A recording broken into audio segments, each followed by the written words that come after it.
Hadouken! Hadouken! Shoryuken. Yeah, there we go. Oh, hey there. Hi, I'm William Morris from the Brotherhood Thank you for joining me. You know, I love fighting games. Throughout my entire life, I have played so many of them. Fighting games from Street Fighter to Mortal Kombat, Injustice, BlazBlue, you name it, I've probably dabbled in it to some form of degree. There's just something about the fighting game genre that has something to offer everybody out there. But there is one video game series that has probably stood out well above the rest. Now, don't get all your pitchforks out just yet. I'm not going to go out and say that it's the number one at doing its job. I'm not crazy. But it is probably one of the most well recognized. And of course, I would be talking about none other than Marvel vs. Capcom. Oh yeah, the video game series where great Marvel comic book characters collide with the Capcom video game characters of yesteryear. To see Captain America get a beatdown from Ryu, or if you want to see Mega Man hand the Incredible Hulk his ass, either way, it's all good. Why are they fighting? No reason, but it is cool. Now before we begin, just a few things. First, we are not going to be looking at X-Men vs. Street Fighter or Marvel Superheroes vs. Street Fighter. Yeah, we know that they are a part of the series, but unfortunately, people, we do not have access to them. We can only play what we can. Speaking of which, why doesn't Capcom just release one of those collections like they did for Marvel vs. Capcom Origins? I mean, they could call it something like Marvel vs. Capcom 0. Well, whatever. So, we're going to only be looking at the Marvel vs. Capcom titles. Now, for further clarification, all of the Marvel vs. Capcom fighting games that we're going to be playing, with the exception of Marvel vs. Capcom Infinite, which is exclusive to the PS4, Xbox One, and Steam, all of them were played on the PlayStation 3. So, Marvel vs. Capcom Clash of Superheroes. This game is still considered the top dog in arcade action, and it's still very much relevant today. Hell, there is a laundromat around the corner that has a working cabinet there. While your clothes are drying, why not spend a couple quarters? So, the story is... well, there's not really much of one. Pretty much, the superheroes from both the worlds of Marvel and Capcom have united to face off against Onslaught. Yeah, remember him? And depending on who you beat him as, you get the character's personalized ending. Released in 1998, the game featured 15 playable characters, with a few hidden ones here and there. Small roster, yes, but what it does lack in size, it makes up for in plenty of style. As you start the battle, you can select 2 playable characters. After making your choice, you then get to select an assist character, or get one selected for you. After picking your game type and speed, it's off you go. First one to have both their characters knocked out loses. Now the roster, while on the small side, does feature some big names, like Spider-Man, Wolverine, Captain America, War Machine? Okay, I mean, it's cool. I mean, we like Rhodey, but why not Iron Man? It could have been a licensing issue, probably, but don't quote me on that. While on Capcom's side, we have some familiar faces like Ryu, Morgan, Mega Man, and some other classics that we don't see very often, like Jin and Captain Commando. Throughout the bout, you battle one-on-one, but you can switch out back and forth between your characters. The one that is currently off-screen can recover a certain amount of HP that they lost during the fight. Remember those assist characters? Yeah, at any point in time, you can call them up a number of times for an assist attack. Some of them are pretty damn useful, while others, not so much.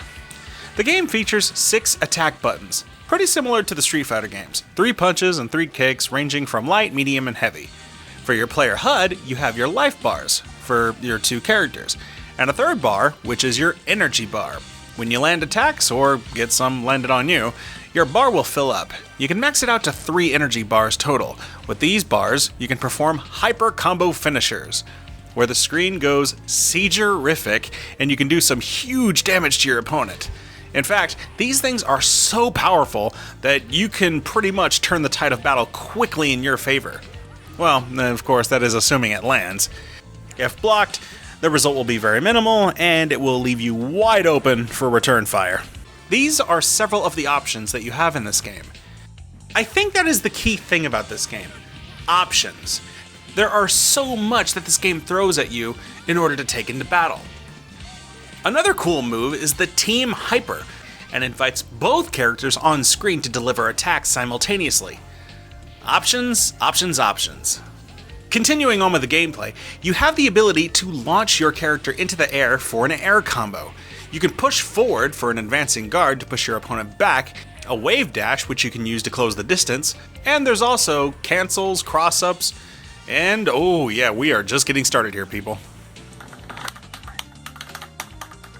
Now, Marvel vs. Capcom is one of those fighting games that has a plethora of moves that you can do, and unfortunately for me, I tend to forget just about half of them as soon as I remember that I even had any to begin with.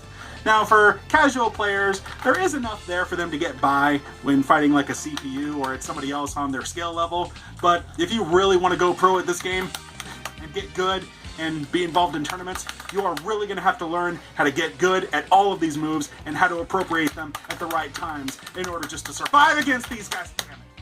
And that takes practice, watching tutorials, reading guides, etc. This game gives you the tools, but it is really up to you to master them. Or not.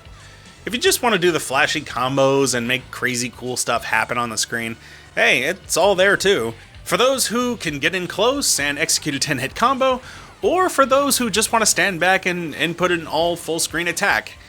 That's really the brilliance behind this game. There are quite a few layers to it, for people of all levels and skills. This game just looks great. It really goes to show how awesome those classic sprites are, as they all are very expressive. I mean, look at how sad Rush looks every time Mega Man takes a hit. Not to mention the colorful backgrounds. I mean, hey, look at that skeleton rock concert. Look at Dr. Wily's lab. Capcom really did a nice job taking characters from areas outside of fighting games and giving them their own movesets. They are true to the original designs, and yet they still work in a fighting game. And hey, if you want to add some insult to injury on your defeated opponent, pressing the select option during your victory will give you back control of your character while they were in the middle of their victory pose for just a few seconds, so you can just beat down on the body of your opponent's carcass. That is hilarious.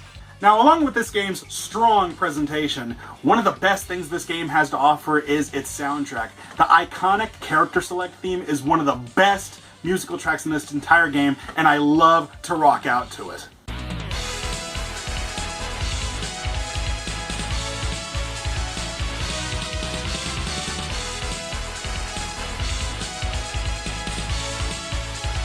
But that's not all.